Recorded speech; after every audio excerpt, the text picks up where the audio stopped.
Uchar Universitet. Abduri Ümit Şimşek. Odamxo'rning vilki ishlatishi taraqqiyot hisoblanadi. Stanislavich Lik. Polsha tarixning nihoyatda qisqa mezgillardala erkin bo'la oladi. 11-asrning boshlarida bir podshohlikqa aylangan chog'da bu davlat qo'shni davlatlarning nupus sohasi ichida edi.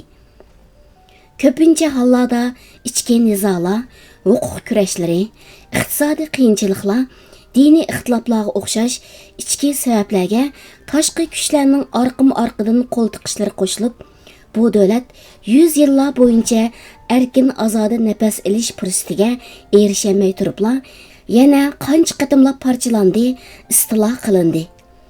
Bir istilochining qo'lidan yana birining qo'liga tushdi. Hatto tal-to'kis xaritadan o'chirib tashlangan chog'larmi bo'ldi. Yevropa qit'asi 19-asrga qadam bosganda Polsha ismli bir davlat yo'q edi.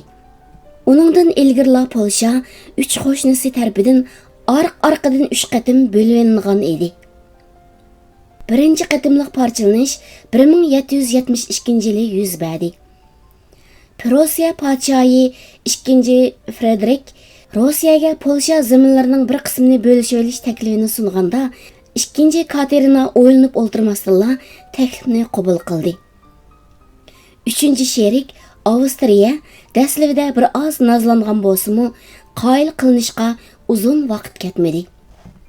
Bularning orasida kelishim imzolanib, bir qancha oy o'tgandan keyin 3 davlatning qo'shini birli vaqtda Polshaga kirib, bir-birlariga o'zaro inom qilishgan rayonlarni ishg'ol qildi. Polshaliklar bu hujumlarga taqobil turish uchun Fransiya va Angliyadan yordam talab qilgan bo'lsa-mu, yordamga erishamadi. Qo'llaridagi imkoniyatlardan foydalanib, dushmanlarga taqobil turishga tirishib ko'rdi-yu, bu qarshilikmi bir yilga bormayla 100 mingdak odamning o'limi bilan oxirlashdi. Istilochi davlatlarning uningdan keyingi qadami o'z qilmishlarini Polsha parlamentiga qabul qildirish edi. 3 davlatning askarlaridan tashkil topgan bir qo'shin Varshavani ishg'ol qilib, parlament yig'ini ochqizdi va ishg'oliyatini qurol kuchi bilan majburiy ma'qullatqizdi. Polshaning beshiq kelgan bu og'ir fojiani bir taraf qilgudak kuchimi, bir taraf qilishib bergudak do'stimi yo'q edi. Lekin urush maydonlaridagi mag'lubiyatning badliga Polshada boshqa ishlarmi bo'layotdi. Oqartish musofirlari Polshada bir oz milliy tus olgan holda yiltiz tortishqa va polshaliklar diqqatini ilm-fan, ma'rif, san'at tayinlariga markazlashtirishga boshlagan edi. Parchalanib birer yil o'tgandan keyin bo'lsa, davlat simillari ma'rif sohasida umumyuzlik uyg'onishga sahna bo'ldi. Dastlabda podshoh Stanislava August Poniatowskining boshlamchiligida bir milliy ma'rif komiteti qurildi. Bu Yevropaning tunji ma'rif ministrligi edi. Uningdan keyin yuzlarcha maktab orqa-orqadan ochildi. Bu maktab mahalla maktablaridan tortib, universitetlargacha bo'lgan barliq ta'lim-tarbiya bosqichlarini o'z ichiga oladi. Davlatning qo'lda qolgan qismida fakultetlar, tajribaxonalar, rasadxonalar orqa-orqadan qurildi. Bu jarayonda podshohning saroyidami bir ko'zitish uyi, tajribaxona qurilgan. Saroy kitoblar va san'at asarlari bilan to'lgan edi. Podshoh davlatning donliq zotlaridan boshqa chet ellardami ilm va san'at dunyosining bayroqdor zotlarini Polshaga taklif qilmoqda edi.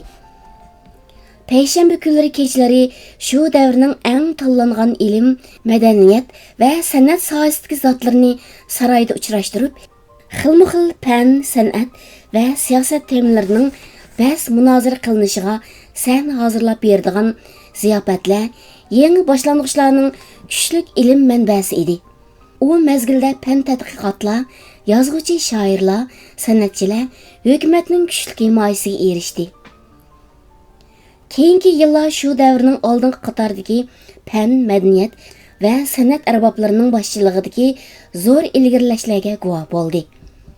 Polsha xalqi bu usul bilan moddiy kuch orqali taqobil turishga qurbi yetmagan o'ngsizliklarni ilm va san'at yo'li bilan yengishdan iborat bir milliy ongni gullandirgan edi. Darvaqa, ma'rifning omilishi bilan birlikda qulluqning bekor qilinishi, fuqarolar huquqining kuchaytirilishi, har xil islohotlarning elib berilishi va butkul organlarda demokratiyalashishning kapolatga ega qilinishi degandek fikrlarmi kuchayishga boshladi.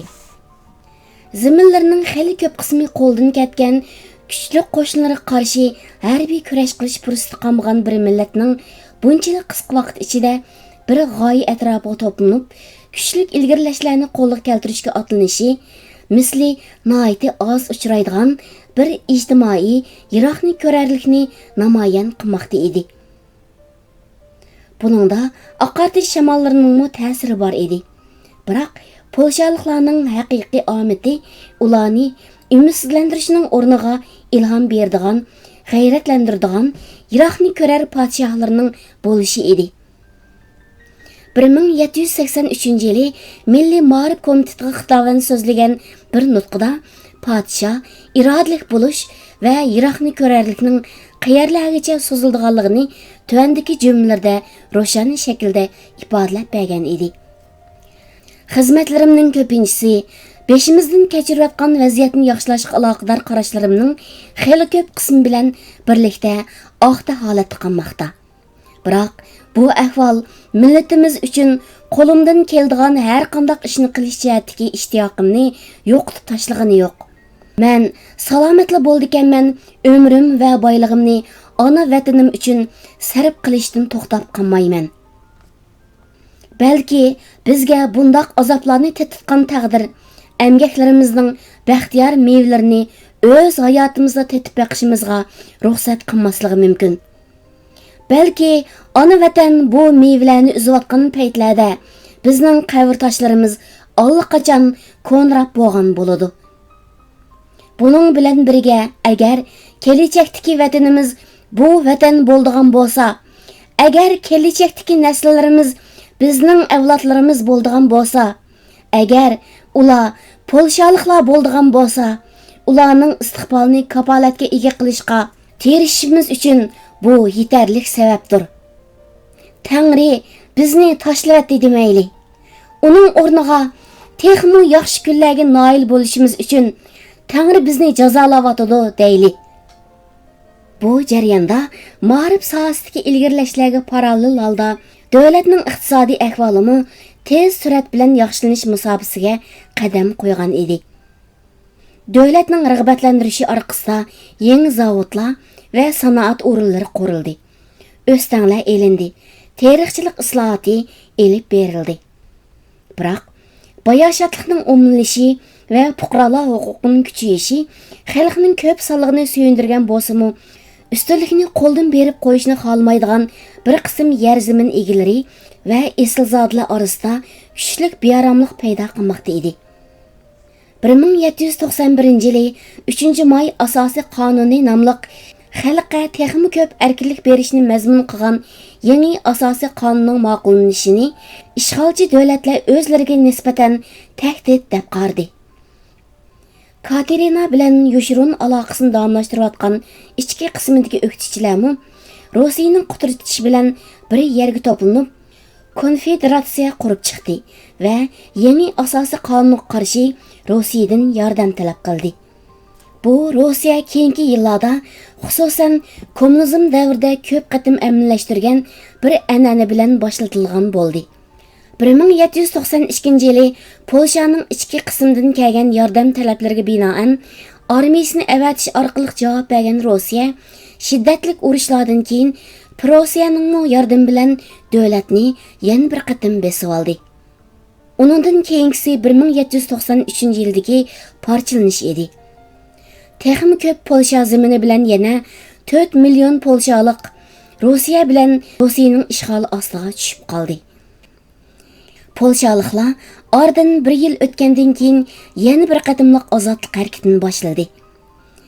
Ilgirki Amerikaning mustaqillik ko'rishiga qatnashgan Kostoshko qo'mondonligidagi bu harakat Dəslivida bəzi g'alablarni qo'lga keltirgan bo'lsa-mu, bir qancha oydan keyin qonliq bostirildi.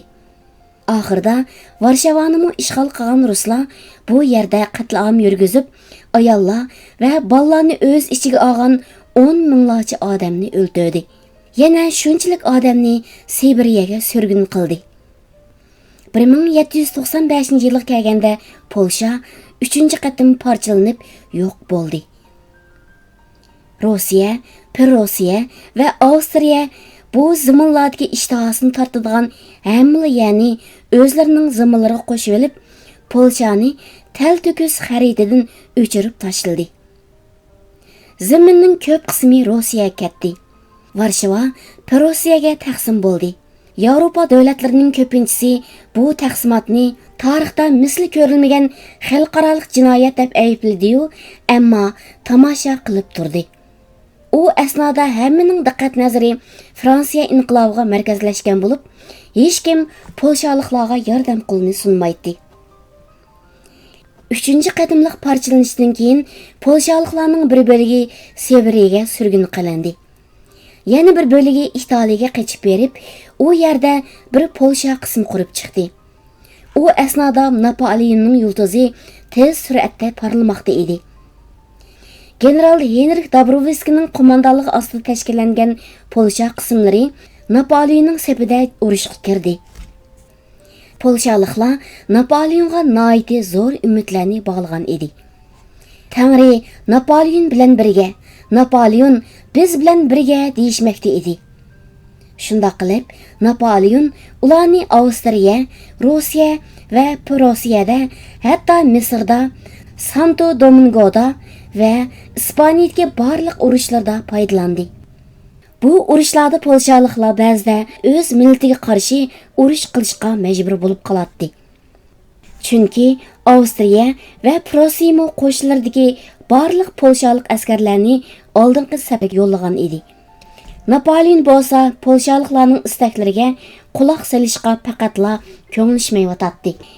Nihoyat Fransiya qo'shini Prussiyani Yenada mag'lubiyatga uchratgan va Dobrovolskiy qo'mondonligidagi polshaliklarning boshchiligida Poznanga kirib, 1 yil o'tgandan keyin Napoleon va Çar Aleksandr Tiflisda ko'rishib, Prussiya 2-qatimliq parchalanishni tortib olgan zamonlarda bir tampon davlat qurish to'g'risida kelishdi. Bu davlat Varshava knazligi deb ataladi. Biroq qo'lga ilingan zamonlarning ko'pinchisi fransuz generallarga berildi. Buning bilan birga polshaliklar Fransiyaning oldida yangi, shundaqla texim eg'ir yuklarni yelkisiga oldi.